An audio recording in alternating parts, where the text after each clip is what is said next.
আসসালামু আলাইকুম। ভর্তা প্রেমীদের জন্য একটি স্পেশাল রেসিপি বটবটির ভর্তা। বটবটি আর আলু একসাথে মিক্স করে একটি মজাদার রেসিপি বানানোর জন্য আপনারা আমার এই ভিডিও ফুল দেখতে পারেন। বটবটির সাথে 2-3টি আলু দিতে পারেন, তাহলে খেতে আরও ভালো লাগবে। বটবটি আর আলুকে এমন লম্বা সাইজ করে কেটে নেবেন। আপনারা 1 ইঞ্চি সাইজের মতো করে রাখতে পারেন। আমি বটবটি আর আলুকে এমন সাইজ করে কেটে নিয়েছি।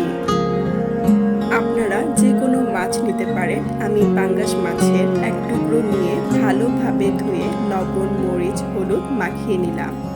মাখানোর পর 1-2 মিনিটের জন্য আমি রেখে দিলাম। এর ভিতরে আমি কড়াইয়ে অল্প পরিমাণ তেল গরম করে নিলাম। তেল গরম করা হয়ে গিয়েছে। এখন আমি মাছের টুকরোটিকে তেলে দিয়ে দেব। বেশি মচমচে করে ভাজবো না, মোটামুটি ভাজা হয়ে গেলে নামিয়ে ফেলবো। তরকারি রান্নার সময় আমরা মাছ যেভাবে ভেজে নিই সেভাবে ভেজে নিলেই হবে। মোটামুটি মাছের টুকরোটি ভাজা হয়ে গিয়েছে। এখন মাছের টুকরোটি নামিয়ে নিব। এরপর একই তেলে কেটে রাখা বটবটি আলু দিয়ে দিব। আমি সবগুলোই দিয়ে দিচ্ছি, একসাথে ভেজে নিব।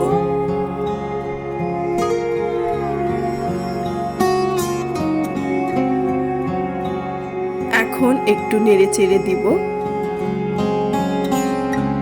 নাড়াচাড়ার পর কিছুক্ষণের জন্য রেখে দিব। কিছুক্ষণ পর আবার নেড়ে দেব। এভাবে কিছুক্ষণ পর পর নেড়ে চেড়ে দিব। ফাইনালি বটবটি আর আলু ভাজি হয়ে গিয়েছে। এই পর্যায়ে আমি 10-12টি কাঁচামরিচ নিয়েছি ডালার জন্য। আপনারা যদি ঝাল বেশি খান তাহলে মরিচ বাড়িয়ে নিতে পারেন।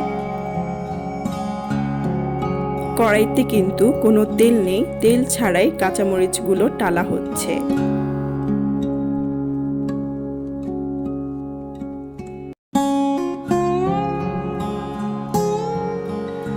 আমার কাঁচামরিচ টালা শেষ। এখন আমি একটি বাটিতে টালা কাঁচামরিচগুলো তুলে নিব। এরপর আমি ভালো করে ধুয়ে একটি হাইসা শুটকি নিয়েছি। আপনাদের হাতের কাছে হাইসা, চাপা যেটাই থাকুক একটা নিলেই হবে। কড়াইয়ে তেল গরম করে শুটকিটি ভালো করে ভেজে নিব।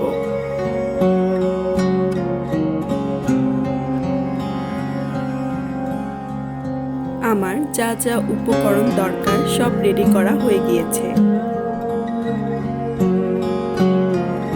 বটবটি আর আলু ভাজি, পেঁয়াজ কুচি, টালা কাঁচামরিচ, ধনিয়া পাতা কুচি, এক টুকরো মাছ ভাজা, একটি শুটকি ভাজা। মাছটির কাঁটা বেছে নিতে হবে। অবশ্য পাঙ্গাস মাছে তেমন কাঁটা থাকে না, অল্প বাছলেই হয়ে যায়।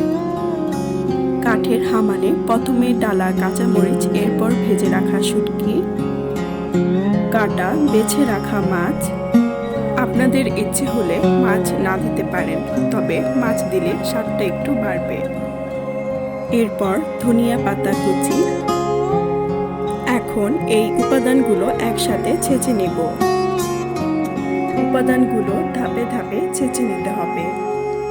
প্রথমে কাঁচামরিচ, ধনিয়া পাতা, শুটকি, মাছ দিয়ে ছেঁচে নেব।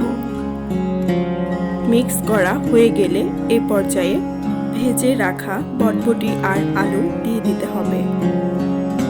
বটবটি আর আলু দেওয়ার পর আবার ছেঁচে নেব। এরপর পেঁয়াজ দিয়ে দিব। পেঁয়াজ দেওয়ার পর বেশি ছেঁচার প্রয়োজন নেই, অল্প ছেঁচলেই হবে। সব শেষে লবণ দিয়ে আরেকটু ছেঁচে নেব।